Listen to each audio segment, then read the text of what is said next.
मस्त चटपटीत चटकदार वाळवणाची ही मुखवासाची कैरी खूप छान अशी चटकदार तयार होते। वर्षभरासाठी हिला वाळवून आपण चांगली स्टोर करू शकतो। यासाठी मी इथे घेतले आहेत 1 किलो कैऱ्या।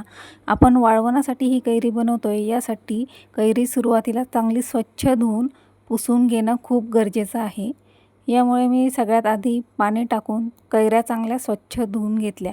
इथे मी थोडी आंबट असलेलीच कैरी घेतलेली आहे। तुम्हाला जर हवं असेल तर कमी आंबट असलेली कैरी तुम्ही घेऊ शकता, किंवा तुम्ही तुमच्या आवडीप्रमाणे जी कैरी तुम्हाला आवडत असेल ती कैरी घेतली तरी चालेल। तर कैऱ्या आता चांगल्या स्वच्छ अशा धुवून झालेल्या आहेत। आता मी या एका रुमालाने चांगल्या स्वच्छ पुसून कोरड्या करून घेणार आहे। आणि कैरीचे जे देठ असते ते वरच्या बाजूचे देठ चाकूच्या साहाय्याने काढून घ्यायचे। वाळवण रेसिपीचे सिरीज आपण A1 स्वप्नाज किचनमध्ये बघतोय, तर खाली काही डिस्क्रिप्शनमध्ये लिंक दिले आहेत, त्या पण तुम्ही त्याच्यावर नक्की क्लिक करा आणि ते पण व्हिडिओ नक्की पहा। आता कैऱ्या माझ्या पुसून झालेल्या आहेत आणि सर्व कैऱ्या आता मी बारीक लांब लांब शेपमध्ये कट करून घेणार आहे। कैऱ्या जर अगदी कोवळ्या असतील तर त्याचं बीज पण एकदम मऊ असतं आणि कैरी पूर्ण कापता येते। पण जर कैरीमध्ये कोय असेल तर बाजूचं जे आवरण असतं ते व्यवस्थिशीर लांब लांब शेपमध्ये कट करून घ्यायचे। कैरीच्या वरती जे हिरवे कवर असते ते काढून टाकायचे, कारण यामुळे थोडासा कडवटपणा याच्यामध्ये असतो।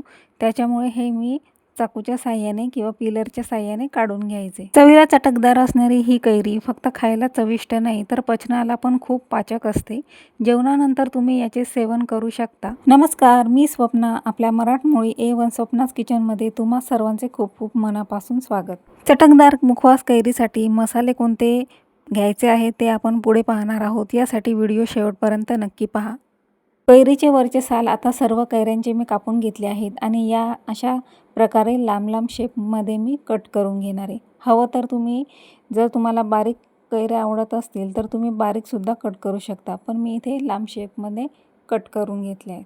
2 दिवस उन्हामध्ये अगदी पटकन या कैऱ्या वाळून तयार होतात आणि वाळल्यावर तुम्ही वर्षभरासाठी डब्यात भरून स्टोर करू शकता। चटकदार आंब्याचे पन्हे कसे बनवायचे याची रेसिपी पण मी तुमच्यासोबत शेअर केलेली आहे। खाली डिस्क्रिप्शन बॉक्समध्ये याची लिंक दिलेली आहे, जाऊन नक्की चेक करा।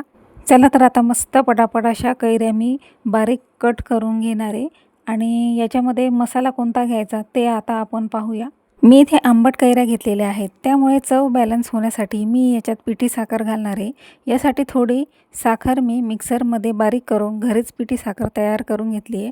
तुमच्याजवळ जर रेडीमेड अवेलेबल असेल तर तुम्ही डायरेक्ट टाकू शकता। जर तुम्हाला जास्त प्रमाणात या कैऱ्या तयार करायच्या असतील साठवणीसाठी तर तुम्ही 4-5 किलोच्या प्रमाणात घ्या। इथे मी 1 किलोचे प्रमाण घेतले आहे आणि साल काढून या कमी होतात आणि वाळल्यावर तर आणखीनच कमी होतात। त्यामुळे जर तुम्हाला शक्य झालं तर शक्यतो जास्त 4-5 किलोच्या कैऱ्या घ्या। आता याच्यात मसाला टाकण्यासाठी सगळ्यात आधी मी टाकले 1 चमचा पिठी साखर, 1 चमचा साधे मीठ, 1 चमचा काळे मीठ, 1 चमचा लाल मिरची पावडर, 1 चमचा जिरा पावडर आणि 1 चमचा चाट मसाला घेतलेला आहे। आता सर्व मसाला व्यवस्थित कैऱ्यांना सर्व बाजूने कोट झाला पाहिजे, अशा प्रकारे व्यवस्थित मिक्स करून घ्यायचे आहे। आता सर्व मसाले व्यवस्थित कोट झालेले आहेत आणि कैऱ्या वाळवण्यासाठी मी 2 ताटं इथे घेतलेले आहेत आणि जवळजवळ या कैऱ्या जर टाकल्या तर त्याला पाणी सुटते आणि त्या लवकर वाळत नाही। तर यासाठी ताटामध्ये मोकमोकळ्या जागा सोडून अशा व्यवस्थित पसरवून घ्यायच्या आहेत, म्हणजे त्याला पाणी सुटत नाही आणि त्या लवकर वाळतात। तर या कैऱ्या आता मी कडक उन्हामध्ये ठेवून दिल्या आणि मस्त 2 दिवस कडकडीत उन्हात वाळून घेतल्या। तयार आहे आपली मुखवासाची चटपटीत आंबट गोड अशी कैरी। व्हिडिओ आवडला तर चॅनलला सबस्क्राईब करून लाईक करा, कमेंट करा, शेअर करा। चला तर मिळूया पुढच्या व्हिडिओमध्ये।